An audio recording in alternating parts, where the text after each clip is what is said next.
The reality is that every licensed appraiser, regardless of whether they work for an insurer or for a body shop, has an obligation to follow the rules and regulations of the CMR, the 211, 212.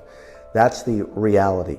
The other reality is, in more cases than not, insurers dictate to their licensed appraisers what they should be doing.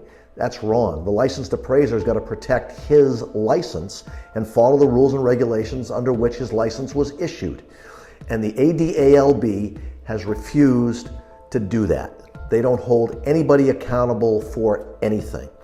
True, and again, a lot of that deals with the way that the board is made up, their inability to investigate complaints. Again, a reason to have this move to the Department of Professional Licensure, which has an investigatory arm. They gather the facts and then make a recommendation to the board, and the board can then ask questions of the person who was complained against, verify all the facts, and go forward. Right now, the Auto Damage Appraisers Licensing Board does not follow through with that and is not living up to its expectations to be a consumer protection board while governing the licenses that we all get under 211 CMR and 212 CMR. So the question is, what can we do? How should we approach this? How do we get legislation changed to benefit the consumer in this scenario? Well, as collision repairers primarily, the best thing we can do is to help educate those people who will be making the ultimate decision, basically our legislators, our senators, and our representatives. And we've already implemented a plan. We need for body shops to contact their legislator, invite them for face-to-face meetings in their shop so they can experience and see what it is that we deal with on a daily basis, so that we can point to a vehicle rather than just talk arbitrarily about the ADAS systems. We'll be able to point out and point to them what is going on. Why is it critical that certain procedures be followed, which the regulations address.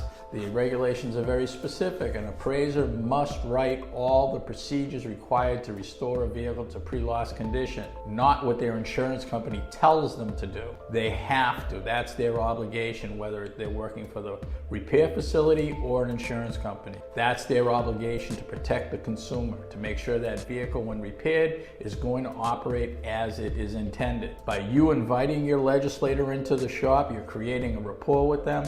They're getting to see firsthand a vehicle in the repair process, because to them it's just an arbitrary process until they can see what it is that you have to do.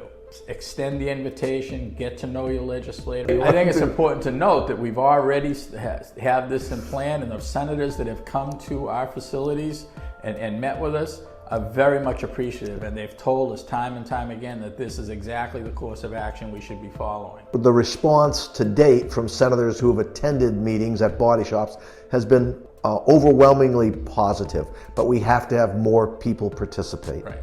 Absolutely, overwhelmingly supportive of us, and also giving us suggestions as to how to do it better. And that's what we need. We need to be able to reach all 40 senators and as many representatives as possible. It's not an insurmountable task. It goes very quickly.